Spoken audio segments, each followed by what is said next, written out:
Good morning mga nice one, good afternoon at good evening po sa inyo.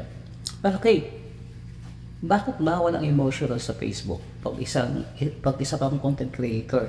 Anyway, yung isang content creator talaga, dapat walang emotionals. Dapat meron kang niche na ipopursue o ipo-play mo lang o ipopost mo lang para maintindihan. Pero hindi pa pwede yung emotional side ilabas mo.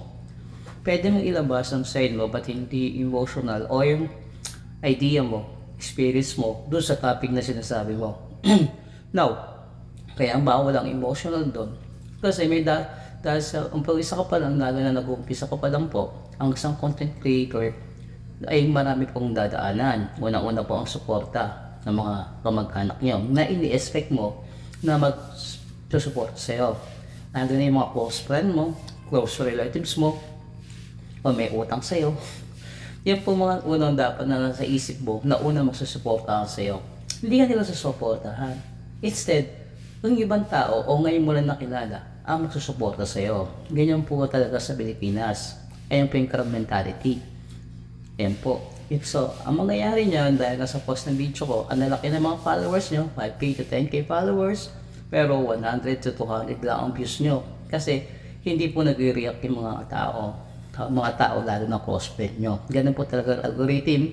I-enforce nyo sa recommendation system ni Meta na AI, ilalagay mo muna yung bagong post mo, isesend mo niya o ilalabas sa mga wall ng mga close friends mo at relatives mo. Pag hindi po sila nag-engage yan, hindi na po yan i-move sa more bigger audience. And now po, dahil na po sabi ko sa inyo bawal, syempre magtatanim ka ng galit or sa mga tao na hindi sumuot mo sa lalo na mga close friend mo, di ba po ba? So, mangyayari niyan, parang bakit hindi mo ko sinusuportahan, di ba? Parang magtatanim ka ng galit o wag naman sana. Ganun po talaga ang relasyon ngayon. Ngayon, bakit hindi ka nila sinusuportahan sa post mo?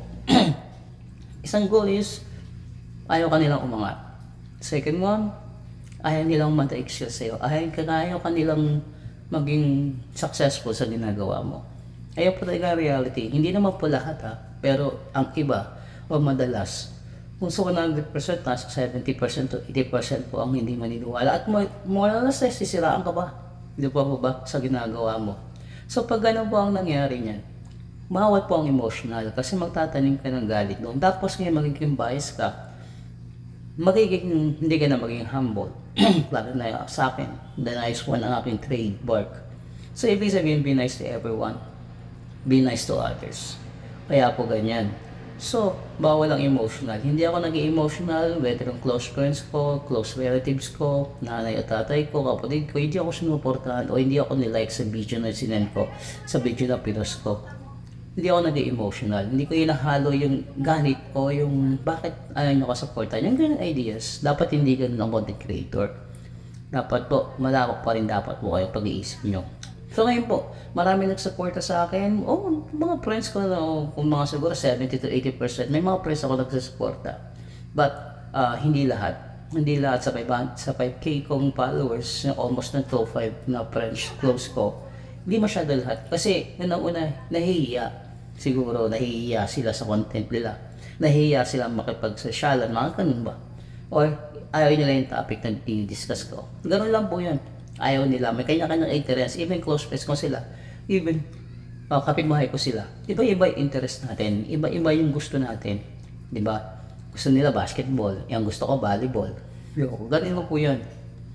So, wag po kayo maging emotional. Bawal po talaga emotional dito o magtanim ng galit. Bayaan mo sila. And then, work in silence. Tapos, magugulat na lang sila. Nasa pataas ka na. Ganun po talaga. Bawal po ang emotional sa Facebook. Huwag niyo po isasala. Kaya mas maganda nga po ang Facebook page. Kasi ang Facebook page wala pong emotional doon. Kasi nakakreate nyo na doon ng audience. Yung audience mo, kunyari ang vlog mo sa Facebook page mo, ang niche mo or content mo is about sports. So puro sports lang doon.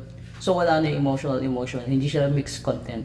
Kumbaga sa team mo, kumbaga sa page mo, isang content lang yun. Hindi ka talaga sa Facebook na profile, halo-halo emotional. Kaya po mahirap doon.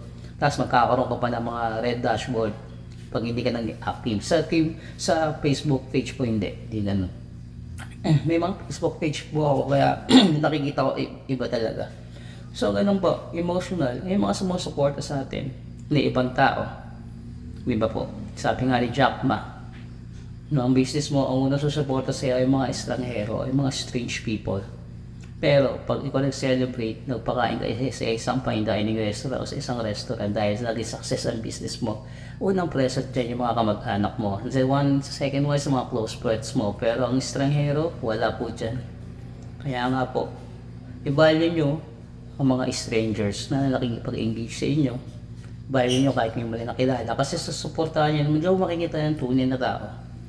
So ngayon, ang mga friends and followers natin, mayaman na sila dun. Sooner or later, magiging followers mo rin yan. Followers mo na sila actually. Sooner or later, magiging likes na para sa'yo at manonood na ng video yan. Pag meron ka ng bunga, pag meron ka ng process, pag naging success ka na, sure ball yan. Kaya bawal po ang emotion sa Facebook streamer o content creator. Bawal po yan. Kaya see you mga nice one sa next video topic natin. Good afternoon. Good morning, good afternoon, and good evening mga nice one. See you.